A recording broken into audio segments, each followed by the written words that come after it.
The Tek Sing, one of the large ocean-going junks that had once dominated China's trade with the world, was one of the few remaining as terrible instability brought on by the importation of opium rocked China's economy. Overloaded and overcrowded, the captain turned to the Gaspar Strait as a shortcut to get them quickly to Dutch Batavia. But shortcuts often come with a cost.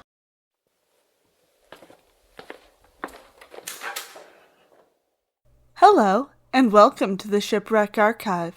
Thank you. Would you happen to have the terrible death of the Tek Sing? Here we are. Enjoy!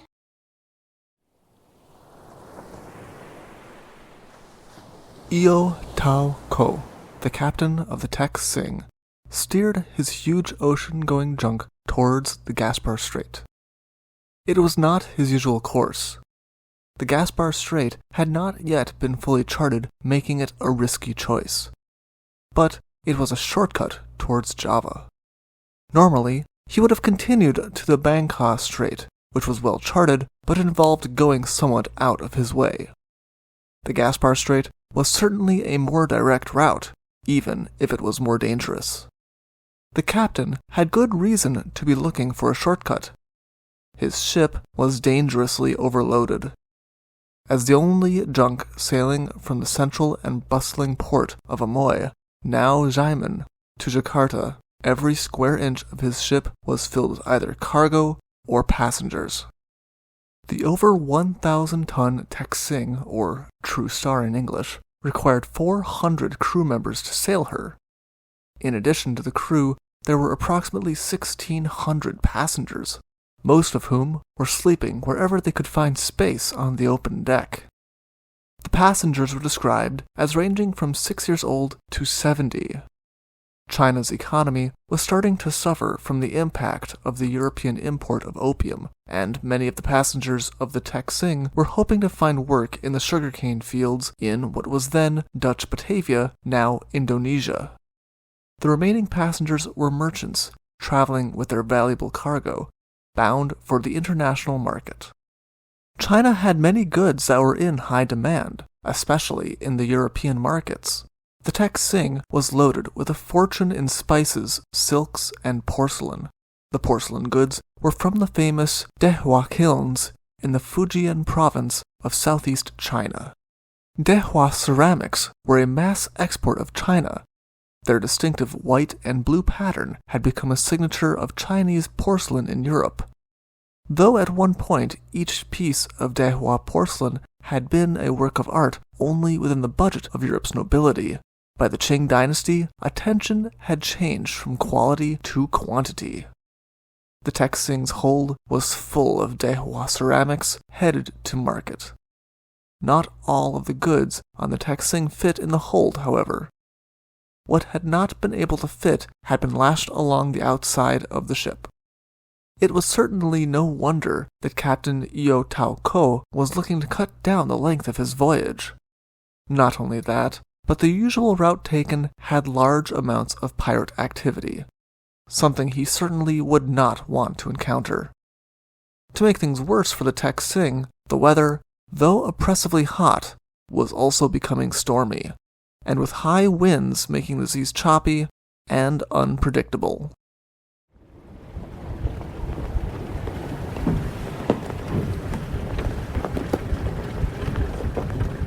The Tek Sing entered the Gaspar Strait with a strong northern wind at her back, pushing her along quickly. She was not alone. Nearby was a small junk traveling in the same direction, named the Mangang, captained by Tio King Liang. It was growing dark and harder to see. Gaspar Island was visible ahead still, and that should have been easy to avoid. They were sailing at a great speed before the wind when they smashed into the rocks of Car Belvidere, a shoal that had been charted northwest of Gaspar Islands on Europe's sea charts since the early 1800s. Only 100 meters to the west would have brought them safely past the rocks. But Captain Io Tao Ko had never even known they were there. Chinese sailors generally counted on experience and compass directions over sea charts. And with this not being the ship's general route, there was no reason for Captain Io Tao Ko to have experience with the treacherous shoals near Gaspar Island. Most of the people who had been on board the ship and sleeping on the deck now found themselves thrown suddenly into the ocean. Around them were pieces of cargo that had also been thrown into the water. Out of desperation, the people in the water clung to the debris. No one on the Tek Sing was in a position to help them. For about an hour, the Tek Sing was repeatedly driven into the rocks before finally getting free from the reef. With her hull damaged beyond all hope, the Tek Sing only made it a kilometer from the rocks that had stove her in before sinking into the deep water below. The people who had still been on the ship for the hour of her being beaten against the reef now found themselves joining the others in the water, clinging to whatever was still floating on the water from their wrecked ship. The nearby Mangang, significantly smaller than the Tek Sing, and unable to rescue everyone who was now in distress, only pulled 18 people out of the water before it continued with its voyage. The rest of the survivors remained in the water. This would be their fate for the next 36 hours. Captain Pearl of the merchant ship Indiana was traveling the Gaspar Strait from the other direction. Unlike the Tek Sing, which had gained a good deal of speed from the rough winds of the stormy weather, the Indiana, traveling in the opposite direction, had found themselves considerably slowed. Normally, they should already be through the straits, but with the contrary winds of the monsoon, a trip that would have normally been short had already taken over 10 days. Captain Pearl was familiar with the Gaspar Straits, unlike Captain Io Tao Ko. He knew that what he was seeing in the water could not possibly be new rock formations that had formed overnight. As the Indiana drew nearer, it became clear that what he was seeing was the wooden wreckage of a vessel, and clinging to it were people.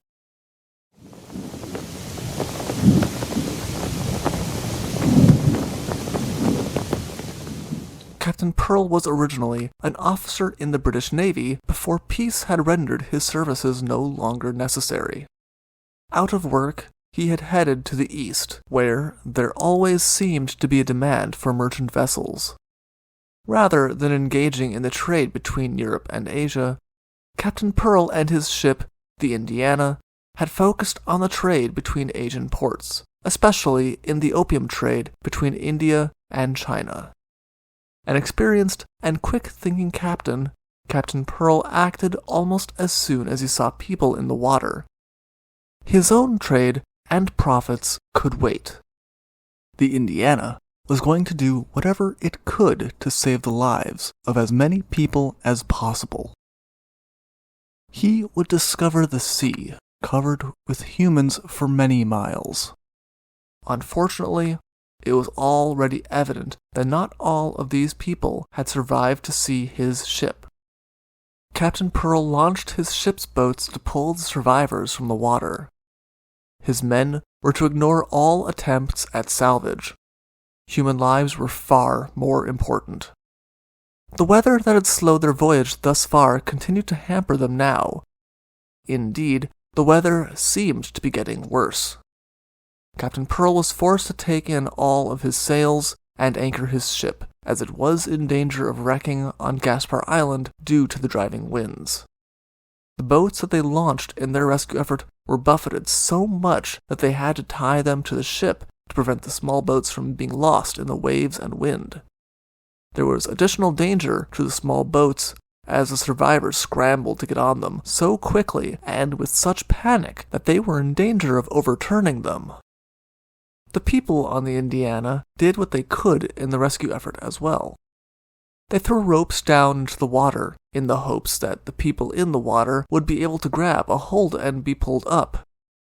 Tragically, Many of the people who were in the water were unable to grab the ropes in the rough seas, or they lacked the strength to hold on to be pulled up, even if they did grab a rope.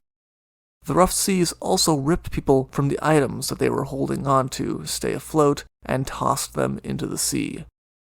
Finally, the weather calmed, and the small boats were able to be untied and continue their rescue work, while the people on the Indiana turned to face the humanitarian crisis that was now on their decks.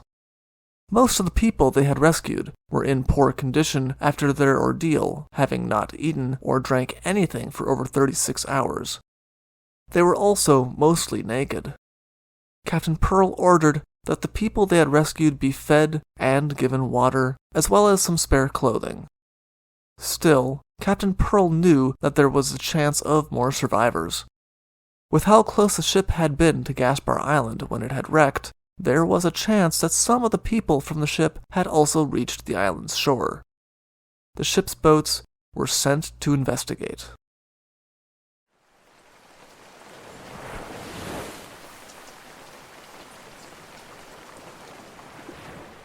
The boats were not able to safely approach the shore.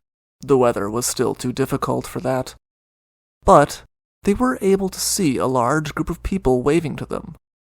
After a certain amount of waving back and forth, the crew of the boats were able to direct the people on the island to travel to the other side, where they would be able to more safely approach the shore and pull them off.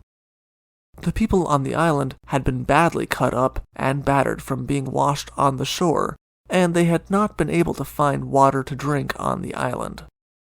The crew was relieved to find that there was someone on the shore of the island who understood Malay, a language also spoken by some of the people of the Indiana's crew. They were able to tell the people on the shore that while they could remove some of the survivors right away, they would not be able to safely bring all of them that evening. They left them with some water, and after loading some of the survivors onto their boats, they pulled back to the Indiana. With night falling, there was not much else that they would be able to safely do until morning. The man who spoke Malay, a man named Baba Shi, was among the people who had been removed from the island, and this was the first explanation that the crew of the Indiana were able to get of what horrors had transpired, as well as the magnitude of the disaster. It was clear that no matter how many lives they were able to save, it would be a small number compared to the people who had drowned or been killed when they were smashed against the rocks by the waves. The next morning, a group of survivors reached the Indiana on a raft made of the yardarms of the wrecked junk. This group had been clinging to the masts of the sunken junk before deciding that they had better chances on their makeshift raft. These men were pulled from their raft by the ship's boats. The ship's boats were also able to rescue the men who had been left on the beach of Gaspar Island. Captain Pearl was still not satisfied, however. He personally went out, having his men row around the entire island and keeping an eye on the rocky coasts. Here and there, he found survivors who had not been able to pull themselves onto the shore, who instead had simply remained clinging to the rocks they had been washed onto or grabbed a hold of. Though it was risky to get close to the rocks, Captain Pearl and his boat managed to rescue all of the people he was able to find alive. He did not stop until he was certain that there was no one else who had survived and remained on the island. Everywhere Captain Pearl and his boat traveled, though, there were the dead.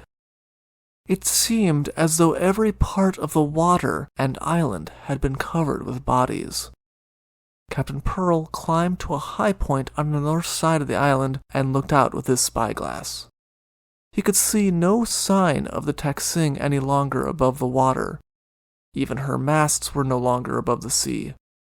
Returning to the Indiana, Captain Pearl found that he now had taken on the responsibility of 190 extra people, many of whom needed medical care, and all of whom would need food and water. He ordered that the lower deck be cleared to accommodate the survivors, and personally took it upon himself to dress the wounds of the injured. Amazingly, It seems as though none of the people who had found themselves on the Indiana died after rescue, despite the trauma and hardships they had faced since the sinking of the Tek Sing. Captain Pearl did find himself in some difficulties, though. It was undeniable that he had made himself responsible for these people who were originally traveling from the opposite direction he was going. He could not bear the financial hardship of turning around, but he also did not want to leave the survivors in Borneo, which was where he was headed, since they would know no one there. They had originally been headed to a Dutch-held territory, so that was where Captain Pearl brought them. The small settlement of Pontiana. This too was Dutch-held, and he could only hope that the Dutch would feel an obligation to the survivors who had suffered so much while trying to make it to one of their colonies.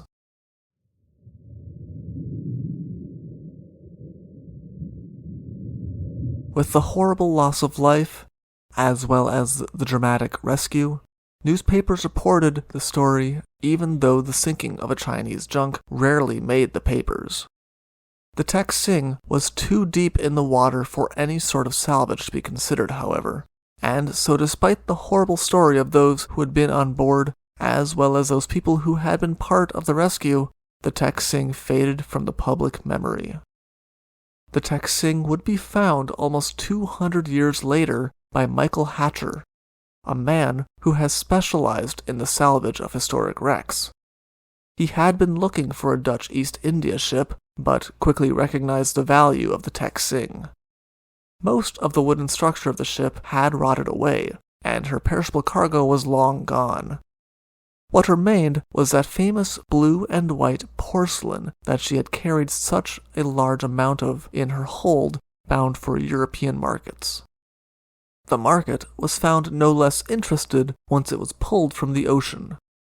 In total, around 350,000 pieces of china was pulled from the ocean bottom, making it the largest find of this sort. The reaction to this find has been varied, with some celebrating the beautiful pieces of china that can once again be admired as the beautiful art pieces they are. Other people have been horrified by what they consider to be the looting of a terrible tragedy and historic site that should have been preserved and not commercialized. The things that have been learned from this ship have been important, however. As the artifacts have been pulled from the sea, they have changed our understanding of daily life in China at the time, as well as China's interaction with the global market. The Tek Sing is often compared to the Titanic. The horrifying and tragic toll of the wreck of the Tek Sing actually surpasses the numbers on the Titanic in magnitude. Though Captain Pearl and the Indiana were able to save 190 people, the almost 2,000 lives on board the ship make such a number seem small indeed. The Tek Sing was the end of the era of the giant junks that had once traded with Dutch Batavia. Though some smaller junks would continue to trade for a little while longer, the Tek Sing had been the last of her class. Western square-rigged ships would soon take their place and phase them out entirely. China would soon be entering the era of the Opium War, something that had already been building when the Tek Sing had left on her fateful voyage for Amoy, and something many of her ill-fated passengers had been seeking to escape. For more information about the Tek Sing, Captain Pearl, and the world that they sailed in, please see The Legacy of the Tek Sing, China's Titanic, by Nigel Pickford and Michael Hatcher, or see our sources below. Thank you for listening. Thank you for visiting the Shipwreck Archives. See you soon.